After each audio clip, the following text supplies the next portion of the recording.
Tonight we're in Warrington, and welcome to Question Time.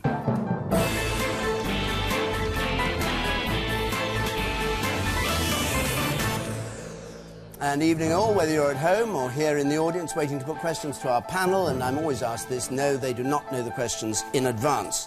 Our panel tonight, one of the authors of yesterday's budget, the Liberal Democrat Chief Secretary to the Treasury, Danny Alexander, Labour's Shadow Health Secretary, Andy Burnham, the Conservative MP Dominic Raab, who's been making a name for himself on the backbenches, the former director of the free market think tank, the Centre for Policy Studies, Jill Kirby, and the crime writer who's written 28 novels which have sold 12 million copies worldwide, Val McDermid.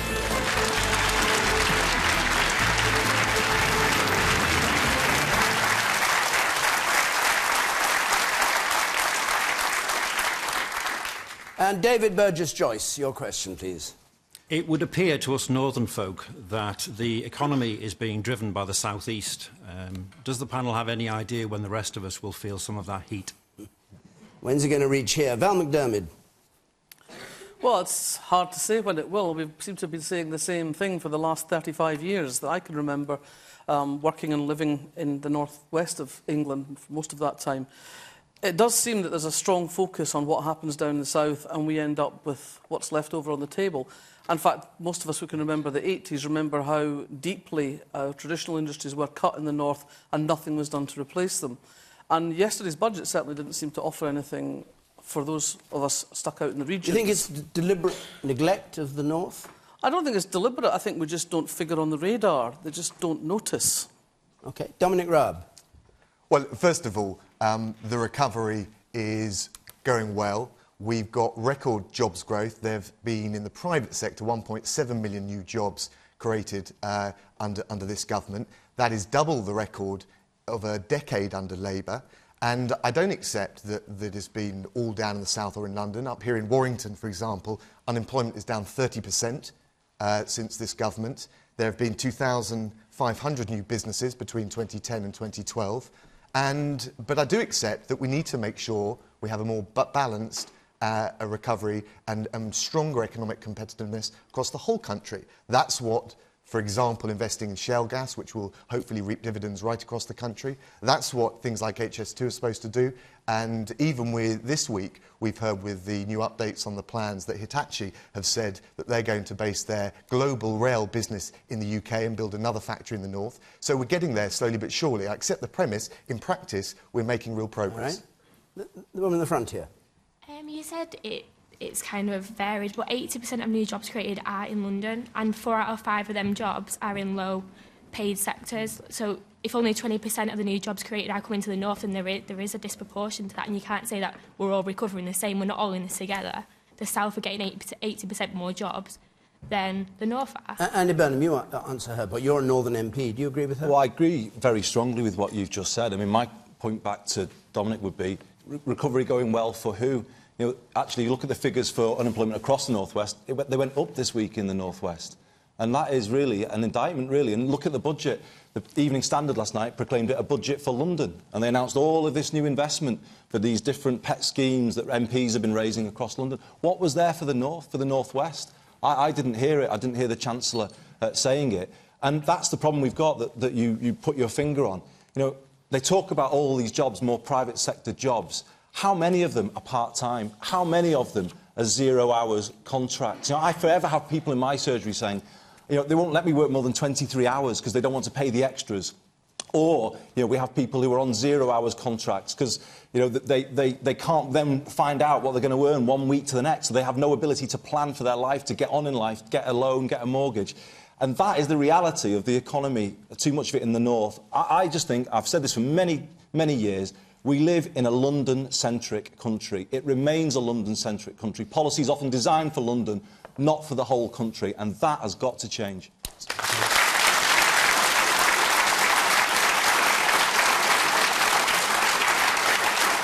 Danny Alexander. Well, I think the questioner raises one of the most important points for the UK economy, which is how can we make sure that growth is balanced, that our future of our economy is balanced and benefits everyone across the whole of the United Kingdom. Frankly, we had several decades of governments that were obsessed with the City of London the banking system and financial services, spent all their time, as Andy and his colleagues did when they were in office, going on prawn cocktail offensives to try and charm the bankers and charm the city whiz kids to pay more tax on the basis that would support everything else. And things like manufacturing industry, which is crucially important for the whole country, but particularly for Scotland, where I come from, particularly here in the north, were neglected. They declined dramatically over those 13 years that Labour had in office. Wrong. And so some of the things we were doing yesterday to directly answer your question, supporting energy-intensive industries, chemical works, steel works, the big manufacturing companies through changes on energy policies, supporting manufacturing businesses to invest in new plant and equipment by doubling capital allowances available to businesses to invest in growing their own business. Additional support for apprenticeships, crucially important to growing the skills that we need for our future economy. There's more money in the budget yesterday, particularly to encourage small and medium-sized businesses to take on apprentices. One of the things I'm proudest of... when he says the evening papers in London said this is a budget for London and it's London-centric, you say that's what they were, but not what you are. Is that right? That is what I'd say. I would say... I also said in Scotland this was a budget for Scotland because we were supporting investment in the oil and gas sector, which is crucially important to the UK economy. Do you agree with him that it's a budget for everybody, including Warrington?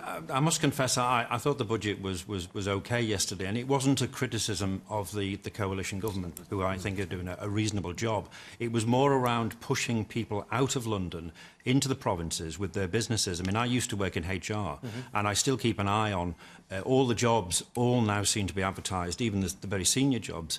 And it's almost like there's some sort of retreat into London. And it's a different country. It's a different country from the rest of the UK, and that's quite worrying. The one at the very back there, in orange. Yes, you, madam.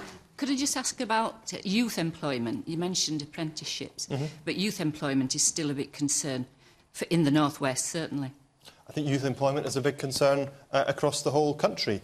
Youth unemployment, thankfully, is starting to come down, but we need to do a lot more to help. One of the things I'm proudest of as a Liberal Democrat in the coalition government is the massive expansion in apprenticeships that we've presided over. It's a very good way for businesses to take on young people, for young people to gain the skills we need for the future of our economy, and that alongside the big cuts to income tax for people on lower incomes that we've delivered in government are two of the areas where I think that the Liberal Democrats have made the biggest contribution to getting their country back on the right track again. Jill Kirby. Yeah, I share the gentleman's concern that too much of the growth and too much of the wealth is concentrated in the South East. And I think we need to look at government policies, both this government and its predecessor. One of the most damaging policies, as Danny slightly alluded to, have been the carbon taxes on energy-intensive industries that were very successful. Places like Stoke-on-Trent, not so very far from here, and in the north. You can't expect the whole country to unite around the same jobs that are happening in London. We can't be all dependent on consumer spending and debt-fueled growth. We actually need to be making and exporting. But that doesn't just happen through special little allowances and a little bit of money here and there. It actually is fundamentally changed by the kind of energy policies we have. If we're making it impossibly expensive to manufacture steel in this country and all the other energy-intensive industries that have been clobbered by green taxes, which sound good in London at the kind of metropolitan dinner parties, but actually in the country have had a profound effect on this economy. And we can't reinvent those things and bring all those jobs back overnight. And we're certainly not going to do it by just tinkering slightly with the carbon floor price. We need to do much more. The woman at the back there. Well, I feel that this has all started in Liverpool in the 80s, and I believe Margaret Thatcher had, began this process. But Dominic mentioned HS2 bringing a lot of income to the North West. It's not even stopping anywhere here. It's stopping at Manchester Airport, and then it's carrying on. So you're going to get people flying into Manchester Airport straight out of the North West. So I don't really understand how you feel that's going to be bringing much benefit.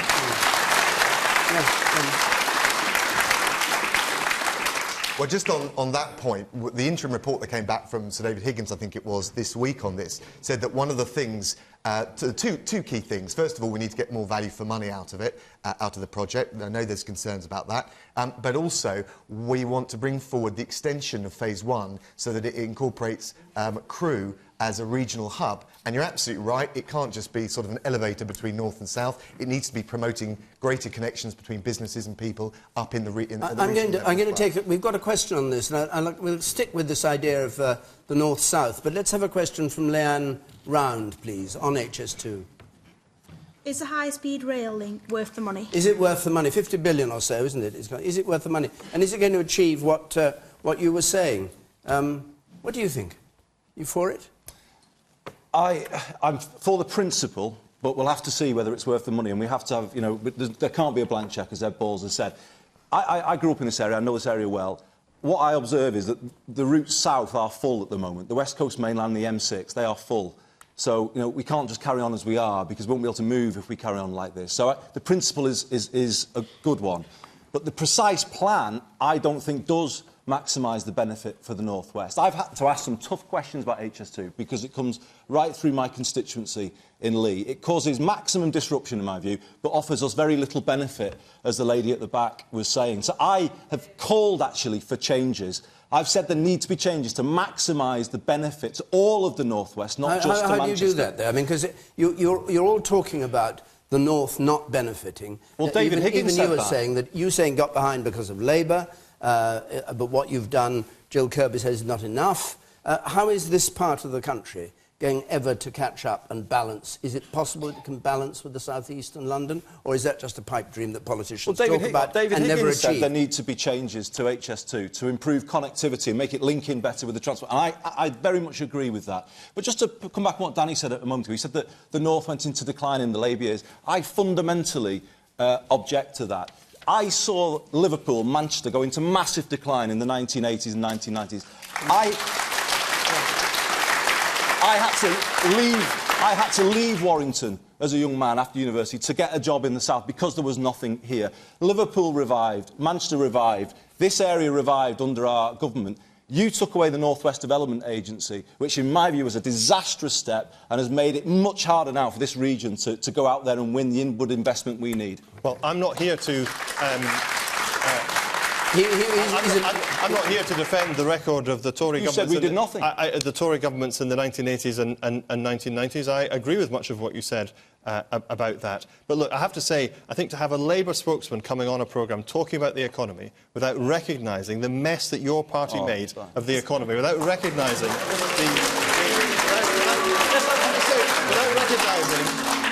the way in which the financial system crashed because of the lack of regulation under Gordon Brown, the way in which Labour was running a structural deficit long before the financial crisis. I think that a simple apology, you can write it down if you don't want to say it. I think there has to be... A simple apology. Can I just say, I think, you know, there is nothing more annoying to someone who's outside the political loop to hearing politicians continually blaming the ones who came before.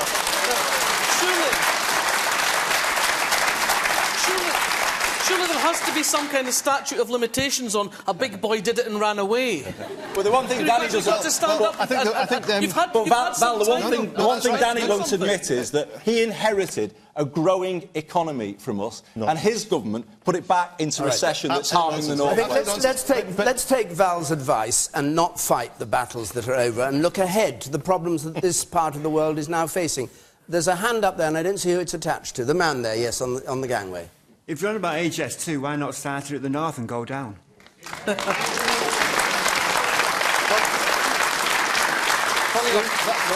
that what you were going to say? You're going to do that? I was just going to say, one of the things that David Higgins was saying in his report this week was that we should get the northern section going more quickly, that we should get a new hub in Crewe to be opening at the same time as the Birmingham link opens, to get the economic benefits to this part of the country more quickly. That must be right. The other thing he was saying, and Andy's right about this, is that it is important to use HS2. It's not just about connecting Manchester or Birmingham to London. It's actually about getting connections between northern cities quicker, more effective, speeding up our whole transport system and infrastructure system here in the north. I think that's a big thing that could really help the economy here. On this. I mean, you know, I've come up here, I'm a backbencher, I understand the fors and against it, but actually I think we need to make it work. I'm not clear. Labour is still sitting on the fence. Are you for or against this major infrastructure project which is there to boost both the economy as a whole, but also particularly the north? Very clear, Dominic. Dominic. Your plan's not good enough for the northwest of you're England. against? I'm really clear. No, I support the Because Ed principle. Miliband was But saying give that- me a better plan. Give me a better plan for the people in Warrington, Well, for the people Ed in Miliband Leeds, this for the week people in was Liverpool. saying You that haven't he was done in that. favour of it. He wanted to go with the Grain Give me a Higgins better report. plan. And that's So what you're David totally Higgins split. said this week he would bring forward. I think it's not good enough to sit on the fence, Andy. All right. Can I also just say that the North doesn't end here?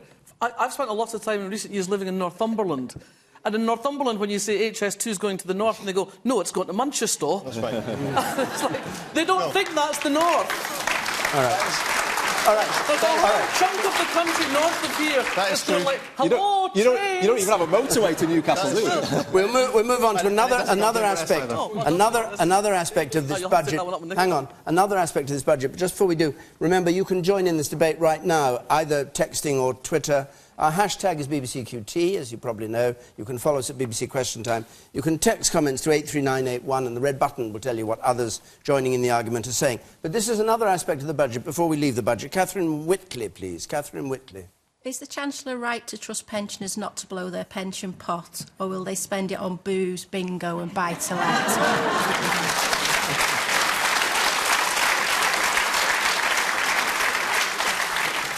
Booze, bingo and buy-to-let is... Well, booze and bingo are rather a sore point with you, Danny Alexander, because he was saying a rather crass way the Tories publicised it yesterday. Well, it was. I mean, I thought that advert was a spoof. It was so crass. But a bit of fun, wasn't it? Well, maybe for some. Is the Chancellor right to trust pensioners not to blow their pension pot? I think the Coalition is right to say that we can trust pensioners to use their money that they have saved for their whole lives, for their own retirement, responsibly, to make the best choices for themselves. I think particularly now that we've cleared away the bureaucracy of means testing that was such a big part of the pension system until recently, and we're moving to a situation from 2016 where we have a single-tier pension, so the level of the basic state pension will on its own be enough to lift people out of the means testing threshold, gives a strong platform for people to save on. It also means that there's a basic level of support there that means people are not going to have to fall back on the state additionally. And it's right to say that if you've saved all your life, if you've put money aside, then you should have a bit of flexibility to choose how you use that to benefit yourself, rather than being constrained to annuities, which are something which increasingly have been criticised as not offering the best value for many people. So I think it's absolutely right. We should trust the people to make the right decisions for themselves. Catherine Whitley, do you agree? I think the temptation will be there for people to spend it on something else. And do you think that matters? Probably not, no. Jill Kirby. It's a major change, this, isn't it? I think because before we were told what we had to do with our pensions. Yeah, now we're free to do what we want. And the Chancellor's quite right that people should be trusted with their own money. It's money they've saved, and I think the theory that if people know they'll have more freedom when they get to retirement, then they'll be more inclined to save for it because they won't feel so constrained when they get there. So the principle is obviously a good one. I think we should bear in mind that the reason why annuities are so appallingly unremunerative at the moment is because of government policy and because of QE, and savers have had such a desperately hard time that this policy is something that will just possibly make life a little bit better, but it doesn't go very far. And of course, all these people, all those pensioners who have already retired and are stuck with the annuities they've got, will get no comfort from this. So it's not all rosy in the pensioners' garden just because of this liberalisation. But nevertheless, in principle, it is a good move. Thing. Do you think it's a good thing, sir? I think if a pensioner is lucky enough and intelligent enough to save money for their retirement, they are intelligent enough to spend it. I think the real question is Andy Burnham going to rebel if he doesn't get his station at Lee, like he said at a public meeting? Sorry? Is Andy Burnham going to rebel? HS2. I know it's Yes. HS2. What do you mean is he going to rebel? He said at a public meeting that he would rebel if he didn't get a station. How are you going to rebel? Let's see you rebel. What are you going to do? I'm driving a very hard bargain for Lee as part of HS2, and I want a station. I meant no apologies for driving a hard bargain. Will you rebel? Like you said I'll you wait would and do. see what the plan is, what the government comes up with. Did you say that you would rebel? I thought we were talking about pensions, but anyway. No, he's trying to... You answer him now, because he got your chance. Well, it's in the next Parliament, isn't it? I mean, we don't have a plan yet. Andy, will you rebel? And I said to the government... Please answer the question, Wait, Andy. just let me answer you. I said to the government, we need changes. And David Higgins this week said there will be changes to the northern section. So let's see what the plan is for will Lee. you rebel I'm not giving if a he doesn't hypothetical give you- question now. You already Let know me that see you what the plan won't is get a for Lee, station in but Lee. I will drive a hard Andy, you bargain know for you Lee. won't get a station. Okay. Will you rebel? No, Well, I you know he's not going to answer, will you rebel, either. So let's move on. The woman up there on the right. Well tried, sir, well tried. OK, up there. As an addition to the question that the lady asked about the changes in pensions... Yes. Does the panel believe that this could just be a cynical way of the government raising billions in tax revenue? Val, what do you think? Well, in many ways, I think this whole conversation about what we're going to do with our ill-gotten gains or our hard saved-for money is a diversion. I mean, yesterday's budget, for me, was a very good budget. I have an ISA, I have a pensions pot, I have premium bonds. That was a budget for people who have. Now, I don't like paying my taxes any more than anybody else. When my tax bill drops into my inbox, my heart sinks. But I pay my taxes because I think it's the cost you pay for living in a civilised society, because a measure of a civilised society is how we take care of the people who don't have. What we...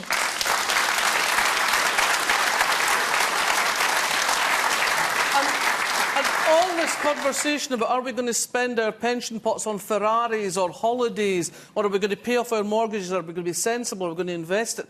It's a whole diversion away from what is actually ailing this country at the moment, which is the tight budgets that so many of our people are living on. Not just pensioners, but people across the board. Young people who've been betrayed by the promises that have been made to them, who've gone off to university, got their degrees, run up the huge amounts of debts, and all they find themselves doing is pushing a trolley up and down an intercity train because there aren't graduate jobs for them. These are actually the things that upset me, that I care about. So yesterday's budget for the haves. Can we actually think about the people who are not served by the budget, who are not the haves?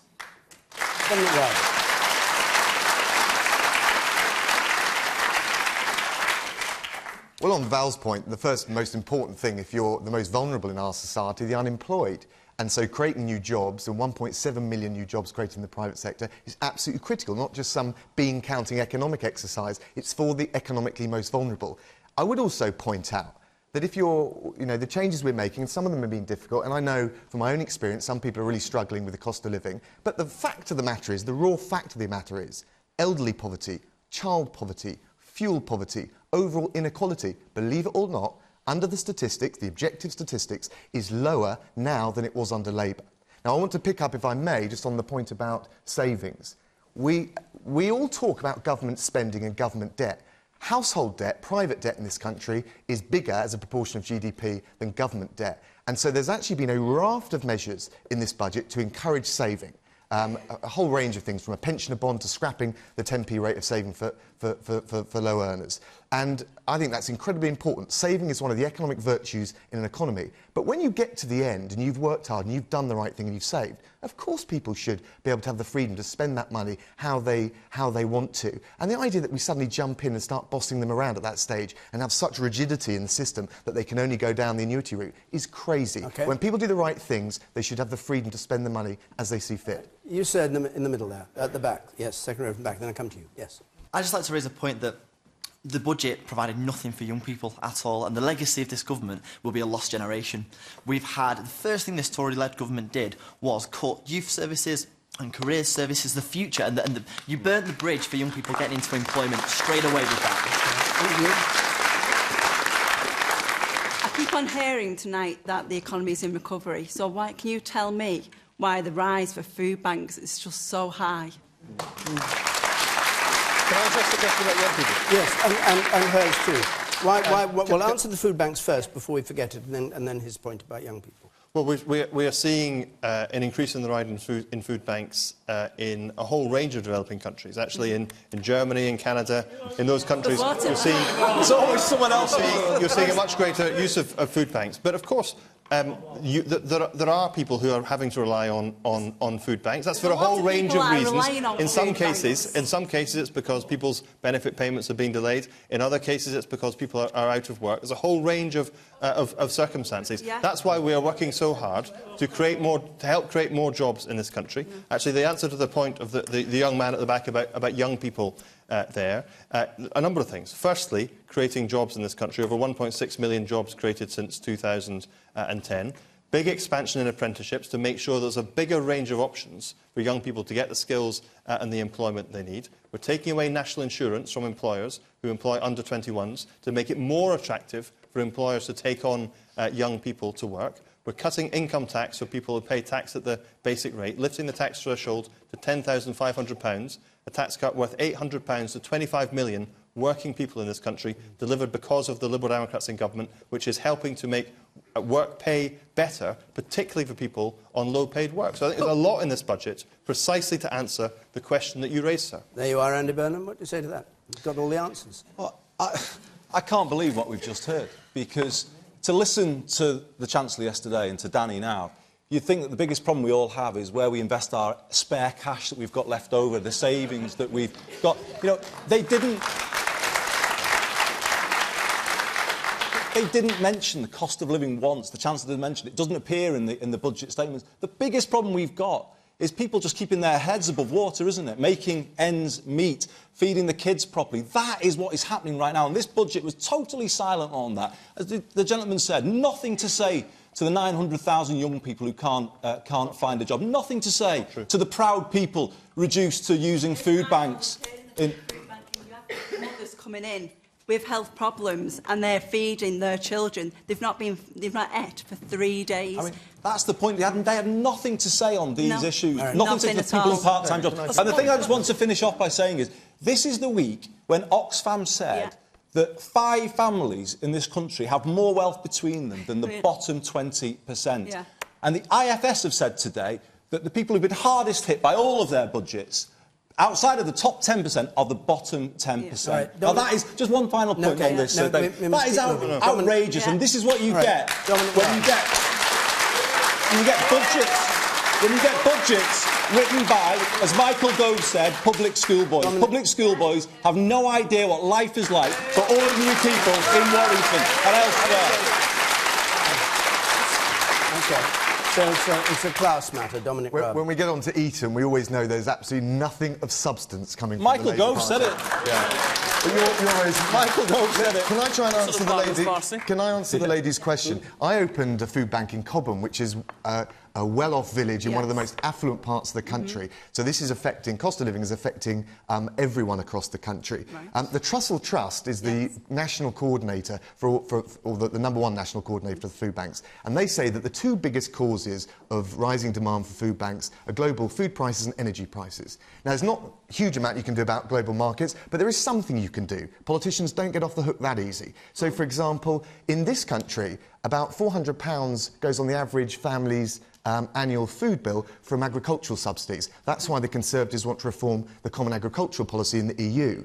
And when it comes to energy prices, that's why we've got to make ourselves more energy self-sufficient with new nuclear and with Shell. And Andy needs to explain why they closed down 7 nuclear power stations, which is one of the reasons why we've got such high energy prices now. So there are actually specific reasons why we've got this problem with food banks, and politicians shouldn't get off the hook that easily. So what are you going to do about it? All right, no, we need food banks now. Well, I want to move on, because we've got a lot more questions to come.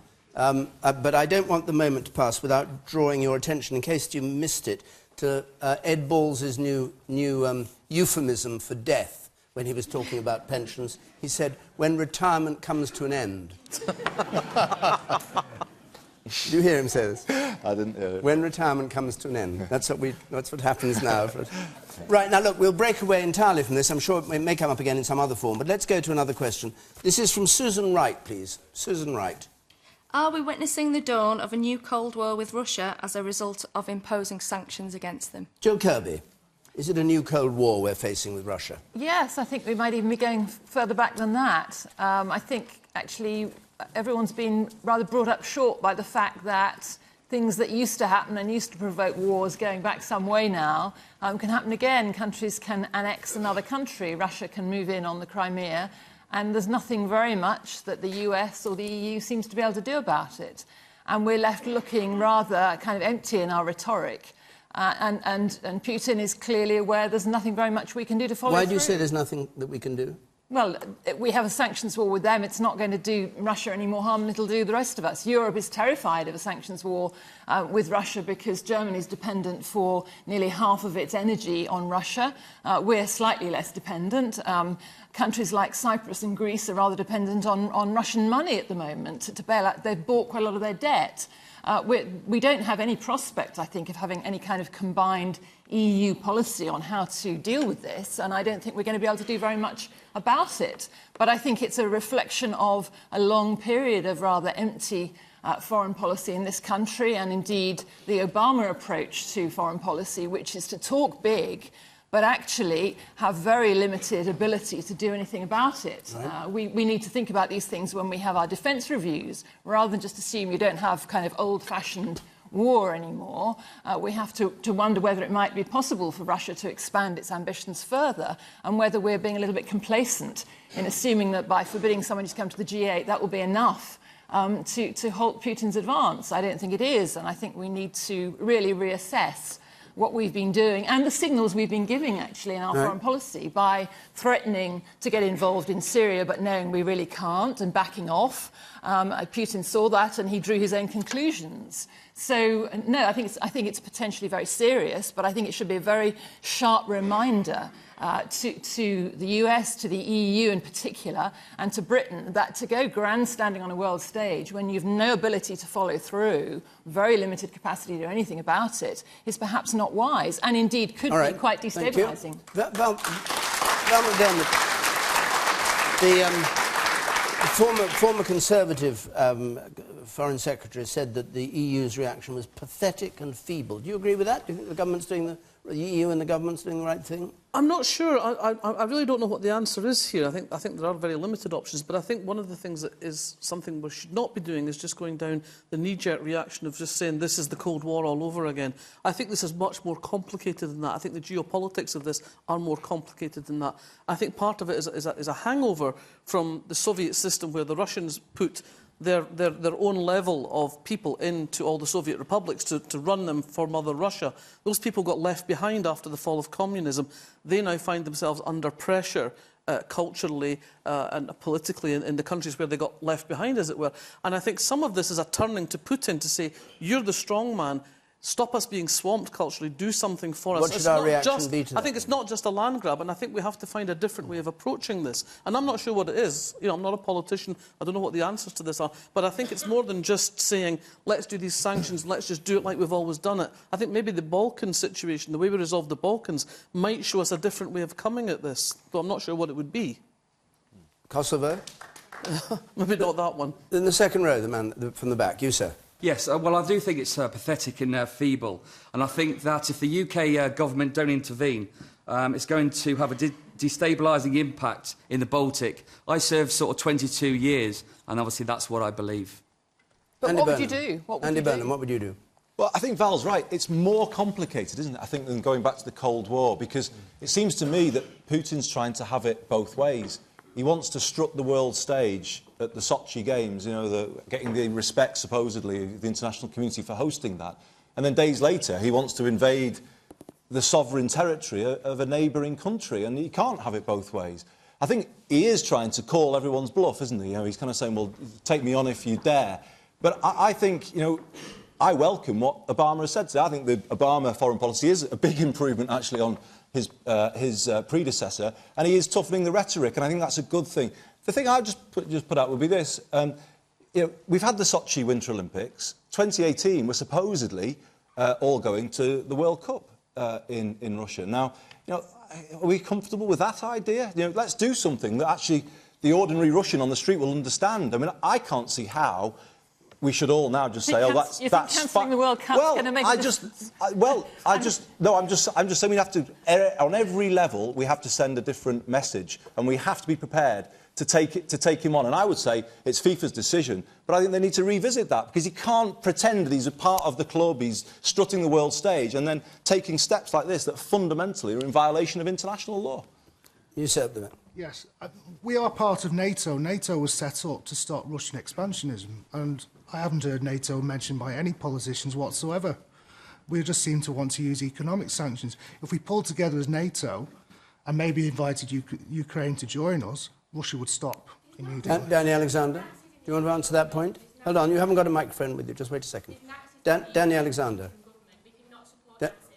Danny Alexander. I would say that this is an incredibly serious situation because what you're seeing is a violation of international law of the sort that we haven't seen for many decades. In our hinterland in Europe, one country invading, annexing a piece of territory from another sovereign state is a very serious thing. And so this isn't some faraway country where we can just stand idly by. We have to make sure that we speak with one voice in Europe.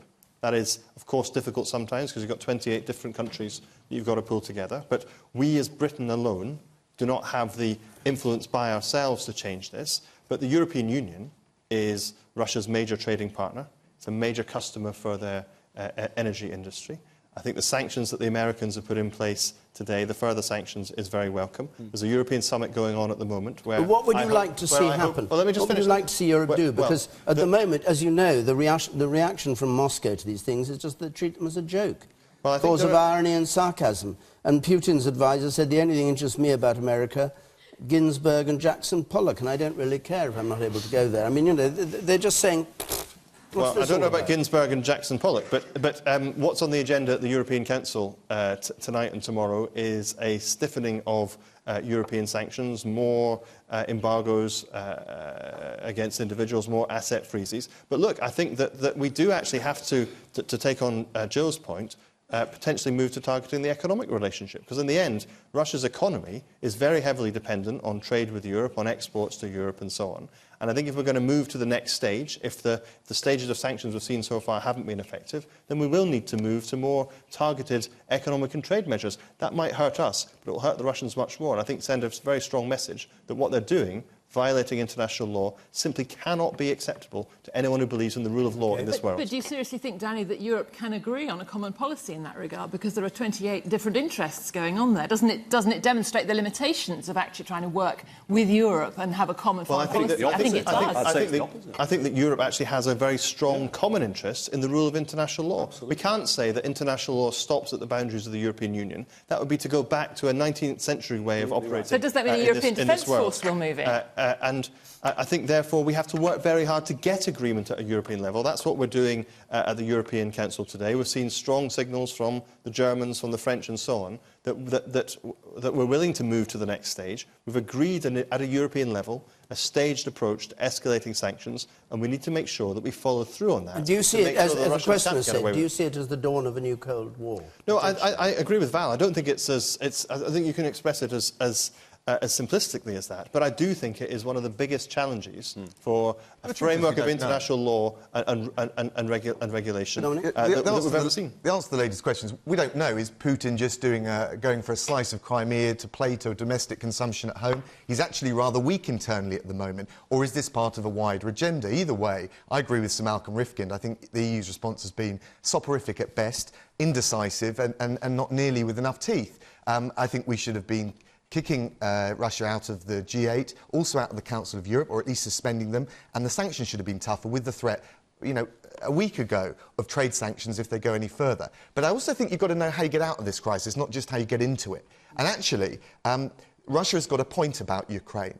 And if you look at Finland and its military neutrality, that is something that ought to be on the table to assuage their legitimate concerns. Then you can address the illegitimate ones. And a young lady here was trying to get in on the fact that actually the interim government in Ukraine is not exactly the most enlightened. I think you put it a rather different way, but not the most enlightened bunch of leaders. And that's true as well. There's no Aung Suu Kyi or Nelson Mandela in Ukraine. So actually they've got to be pushed to reach compromise as well. Right. And at this stage, the key thing is that Putin knows that there's a price to pay and that there's a clear mix of carrots and sticks for the step that he decides to take next. The woman behind, not you, but the woman behind you, yes. We're all talking about Putin and Russia trespassing into the Ukraine and Crimea, but the people of Crimea actually asked for his help. Their leader went to Russia for help, and the people of Crimea wanted to go to Russia. Well, the same as the people of the Falklands wanted to stay part of Britain rather than Argentina. So who are we to butt in and tell them how to do it? Rather than token gestures around sporting events or other international events like that, There has to be, I find myself agreeing with Danny Alexander, there has to be enforceable diplomatic, economic sanctions. And ironically, of course, Russia's own sanctions, particularly regarding energy, will damage what is already a fragile economy. Yeah. So they may end up shooting themselves in the foot there. But Danny Alexander, would you like briefly to pick up that point that the plebiscite showed overwhelming wish of the people of Crimea? I have to say, I think you have to be very, very careful indeed to treat as in any way legitimate or serious a referendum that takes place at 10 days' notice at the point of a gun, where those many groups in Crimea, the Tatars, for example, some of the ethnic Ukrainians, simply decided not to take part because of the way it was organised. But do you dispute what Putin said, which was 82% of the electorate voted? 96% of those who voted in favour of... I think there is no evidence at all that this was a referendum that was conducted in a free and fair way, right. and therefore I just don't think you can take that argument seriously. Otherwise, you'd say any country can run into some other country, organise a trumped-up referendum at a few days' notice, and then claim they're being invited in. Right. And it's simply not the way that law could work in the world as it is at the moment. All right, I'll take one more point from the man in the middle there. Firstly, to respond to the point about NATO, I think if Ukraine joined NATO, that would be absolutely disastrous. Also, I'd just like to raise the point of where are the UN in all this? I mean, Ban Ki-moon making a token appearance in Russia, I think that's, to be honest, a farce. I mean, why weren't they there 3 weeks ago when a democratically elected government in Ukraine were overthrown by a minority? OK. I'm going to go on to another question. Thank you all for that, and for the members of the audience for their contributions. I'm going to go to Naomi, who likes to be pronounced Naomi. I think I've got that right. Copper, please. Kappa. Got that wrong. Yeah. Naomi Kappa. With teachers now working an average of almost 60 hours per week, and only a third of those spent actually teaching children, can the panel understand why many no longer wish to remain in the profession? You're a teacher. Yeah. Do you want to leave? Like many teachers, I love my job, and I think I'm very privileged to do my job. I spend the majority of my time with children, watching them grow, nurturing them, and I see a lot of the things that their parents don't see. So your problem is that of the 60 hours, but this is the survey that was done last month, yes, that most of the time is not spent teaching. It's form filling, ticking boxes, analysing data, getting ready for change after change after change. Danny Alexander, is that the position? Well, I think that most teachers are like you, that I know are utterly dedicated professionals who want to see the children in their classes doing as well as possible, who work incredibly hard to do that. And I pay credit to you and your colleagues for what you do. And there is a problem about too much bureaucracy, too many rules in the classroom, which you've rightly drawn attention to. Well, that's actually why we're trying to give more flexibility and freedom to head teachers in schools, for example, to make sure that the school is organised in the right sort of way. It's why we've put more money into schools through the pupil premium. But Michael Gove has had 4 years. Michael Gove has had 4 years to get rid of the things that are complained about. Form filling, the most common reason given for the hours that they work. Yes, Michael Gove is exactly the kind of person who would object to that. And there's a lot more to be done in that respect. The point I was going to make, though, is we're also trying to make sure that every child leaves school with the best possible skills, the best possible education to get on in life. And well, of course. Well, one assumes that. I mean, you wouldn't... That's why we're skewing resources in the school system more towards kids from the most disadvantaged backgrounds, because we know over decades in this country, we've seen far too many kids leaving our school system. But you aren't answering the question. I am answering the question. You aren't. You're talking about... I'm talking about how we're making sure that the resources that go into schools are being skewed towards enabling the teachers like Naomi to do what they want to do, which is to teach kids and devote their time to the kids who need So why are they spending most. 40 hours doing form filling and only 20 hours teaching? I don't know if this survey is accurate. Well, a Department of Education survey of 1,000 state primary schools. I mean, it may be wrong, but So now you're saying Michael Gove's men have actually got the survey wrong. Well, I don't know, but I haven't seen the details of the survey, so I'm not going to go into the detail of it. But what I'm saying is, what we are trying to do in schools is to make sure that teachers have more time to spend, particularly with the kids who need the help most. OK, Jill Kirby. Yeah, I think it demonstrates how very hard a government needs to work to try and row back on some of the form filling that's accrued over the many years in which we couldn't trust people to do things and everything had to be established in writing.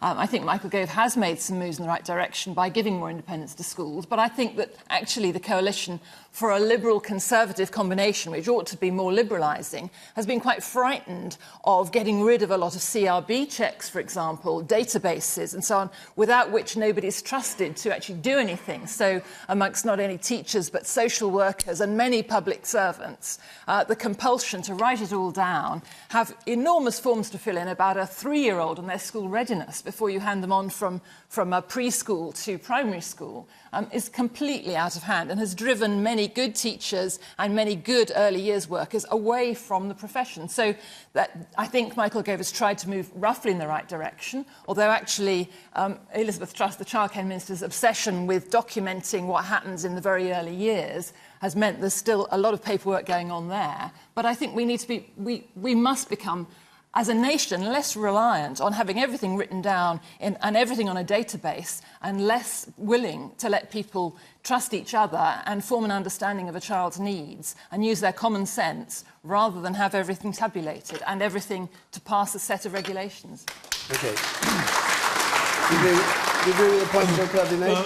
Wondered about form filling, and when the Conservatives came in last time, they introduced form filling in hospices, and a dedicated nurse, a very good friend of ours, that dedicated 9-10 years of her life looking after patients that are not going to be there much longer, was turned. If you don't fill that paperwork out, you've lost your job. Okay. Well, Andy Burnham was Health Secretary when under Labour, but what do you make of, well, not perhaps that point, but the education point and the general principle of having to fill in forms? Happens at the BBC, happens everywhere. Well, of course. Endless forms. Yeah. I mean, you know, and I'm not going to say that, you know, there weren't frustrations when we were in government, but I think the big point I would make is that I recognise the disillusionment you're speaking of, because my brother is a secondary school teacher here in Warrington, an excellent school, Birchwood High School, and he, I think it speaks for many people in his profession, he feels disillusioned because he's seen some of the effects of the Gove reforms on the ground, and they really are soul-destroying at times. They had a free school arrive, even though there were surplus places in Warrington, and that has destabilised other good provision in the area. But the results of these children are so good under Labour that all school results have improved under Michael Gove's regime. You have to acknowledge that children who were making very poor headway are making much better progress. I think to ignore that, Andy, and claim that everything was good before Michael Gove got busy is to completely misrepresent the situation. I was interrupted. I was in the middle of a point. My point was, I don't think they understand actually how good some of the state schools there are in places like Warrington, in places like Lee and Wigan. And just to make this point, I think what we've had here is a Secretary of State who came in, he was testing for phonics in primary schools, and it was all about the English baccalaureate, about prescribing which subjects were acceptable and those that were not. And the effect of that is it's been quite an elitist agenda, and in some secondary schools in this area, kids who are not taking the English baccalaureate subjects have been pushed to one side. And the Gove agenda for me is about some children and some schools, not all children and all schools. And that for me is why it's fundamentally flawed. Let me go back to the question. The question is about the burden on teaching, and I go back to the question. Well, speaking on behalf of schools, I would say that I think Michael Gove has lost sight that the most important resources a school has are the children in the school, enthusiastic teachers who aren't completely exhausted, and the support of the families of the children in the school. It doesn't necessarily come down to money. It comes down to people who have the energy to do the job properly. And you think that it's the bureaucracy that's sapping the energy? I've been a teacher for 10 years, and now that I have my own family, I feel that I can't be an effective parent and an effective full-time teacher. I can't see myself doing this at 60 or 65. The man in the pink shirt up there, and then I'll come to you. One quick point. Yeah. Do you think we should go back to educating children instead of forming committees and so-called experts and filling forms in, like it was in my day, when we went to school and we were educated, and now they're all filling forms in for hours on end. Dominic Raab, you were impatient with form filling? Well, I was just a bit worried about the committee point. I sit on the Education Committee in the House of Commons that scrutinises policy. Look, the key thing here is that we know that on the international rankings, the OECD international rankings, that notwithstanding all the money that went in under Labour, 15-year-olds plummeted on the rankings for numeracy, literacy and science. We also know the big picture tells us that the key is good teaching. I totally understand the frustrations with red tape that have been expressed.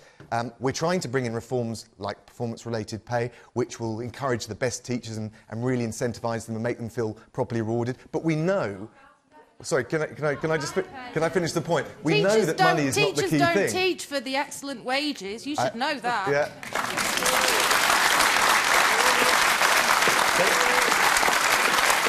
I was coming on to say that it's not all about the money. We know that. And the international evidence, and we've just had the head of the OECD education guy come in, that the key is to great teaching is a better structure for the profession, greater autonomy in schools. That's what the Free School and the Academy programme is all about. But also, and he was very firm about this, very rigorous inspections. All of these things we're trying to introduce to boost the standards of teaching. And the key thing is that we equip our young people with the skills that they need to make the best of themselves and the economy. And then you end up with only 20 hours teaching out of 60 hours working as a teacher. Well, no, but I accept the point that actually you don't want unnecessary form filling. What you want is greater autonomy, along with those inspections. Right. That's the formula. The person in the blue shirt there, then I come to you, Val, then we'll go on to another question. Yes? Yes, I've been teaching for 20 years, and politics must just come out of education.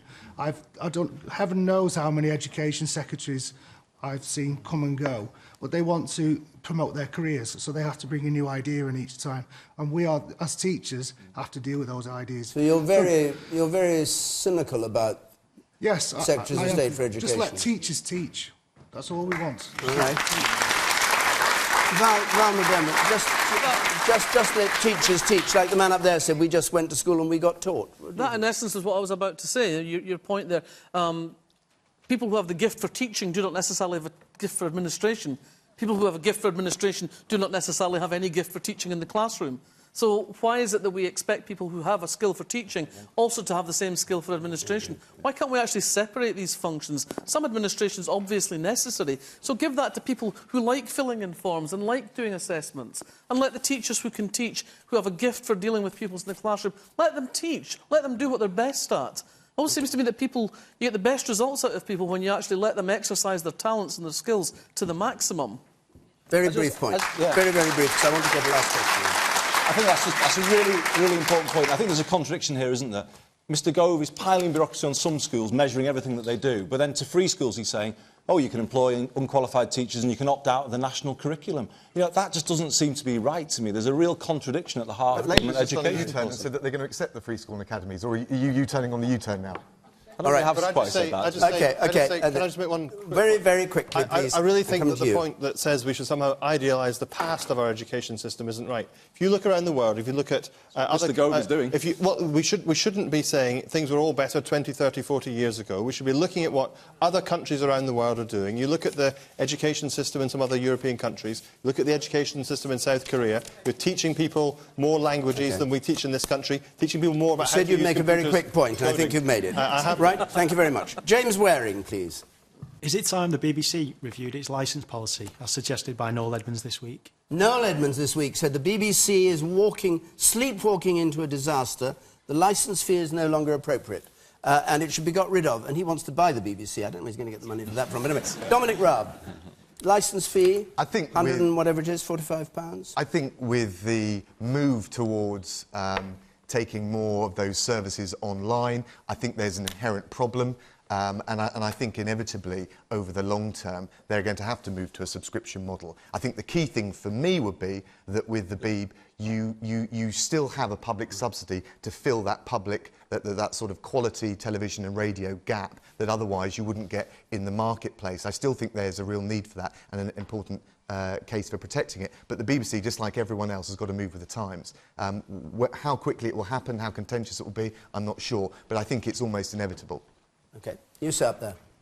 I work abroad and I watch, occasionally, BBC World Service. And there is advertising on that station. Toshiba, Qatar Airways, to name just two. If the BBC isn't supposed to advertise, why is it advertising on its World Service? Well, it doesn't go to the licence payer, that's why. Oh. That's... they're allowed to flog the product outside. But it's the BBC. Yeah, it is the BBC. Jill Kirby, do you think the licence fee should end? Yes, I do. I think we should certainly move potentially to a subscription model. I think we should move to a very much slimmed-down version of the BBC, keeping question time, obviously. Very necessary. You can all applaud this. Very significant point. Thank you. But right. when you just look at the things that only the BBC can do, and you look at all the stuff the BBC does do, much of which it could do commercially, and indeed in some cases does, but the licence fee payer doesn't see much of that. You look at all the things the BBC is doing which could easily be on commercial TV, and there's no justification for the BBC providing them as a niche. I would think that everybody would get much better value if we moved to a subscription model, and people could download what they want to watch or watch when they want to watch, possibly pay as you go. There are a lot of people paying far too much for the amount of TV they consume. It's a big imposition on a family budget. Talk about people going to food banks, but you think how much they're forking out for the BBC. Lot cheaper than watching Sky. Yeah, OK, but if Sky can get away with charging what it does, then I'm sure the BBC could. All right, Val. That's another good argument for the subscription model, isn't it? OK. Val? I'm a bit disturbed to find myself agreeing with Dominic. In broad terms, I think there are many ways in which we should pay for what we consume, and the whole issue of iPlayer, watching again, people having and putting a subscription model on that would allow people to watch overseas when they can't watch stuff.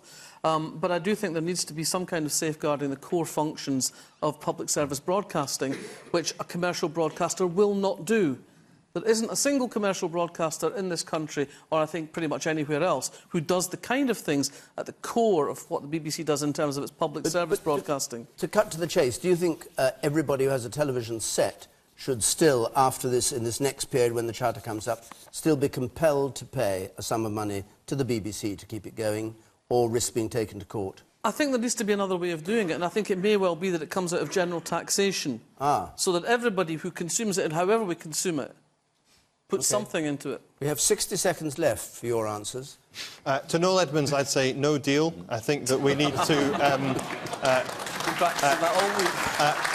I think the BBC is one of the jewels in the crown. I think the licence fee is the right way to pay for it, sharing the cost across the entire population of this country to ensure that we can have high-quality public service broadcasting. So I wouldn't scrap the licence fee, I'd keep it, and I'd make sure that the next charter protects the independence of the BBC. OK, and you have 30 seconds. Thank you. For your part. Well, here's a note of unity to end the programme. I absolutely agree with what Danny just said. You know, we're quite good in this country, aren't we, at running down the things that are best about it, the National Health Service, and I would add the BBC. It's renowned around the world, and we miss it terribly when it's gone. It's not just about what you pay and what you get. The BBC helps build the kind of society we are, where we can have debates like this, where we can have news that isn't got a commercial slant on it. It's really, really important to our democracy. And, David, your job's safe with us. Your presence on the panel is safe too, because you did that in 30 seconds. And we have to stop now because our hour is up. Apologies, but thank you very much, everybody. Now, next week, we're going to be in Brighton, and we have Diane Abbott for Labour. We have the chief executive of the high street chain Next that did big profit results came out today, Simon Wolfson, that is. And we have the pop singer, Mike Hucknall, among the five. Mick.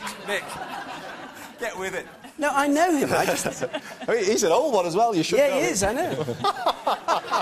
He'll be here too. He won't be in charge of pensions policy, that's for sure. No, my pension will be coming to an end. OK, Mick Hucknall, Simon Wolfson, Diane Abbott. The week after that, we're going to be in Bristol, so the two Bs, either Brighton or Bristol. And apply in the usual way. Our website's on the screen there, and 0330 123 9988 is the number to call. If you've been listening to this on 5 Live, remember the debate goes on Question Time, Extra Time. But thank you to our panel, particularly those so pedantic as to pick me up on names I get wrong. Get my own back. And to all of you who came here to Warrington to take part. Until next Thursday from Question Time, from all of us here, good night.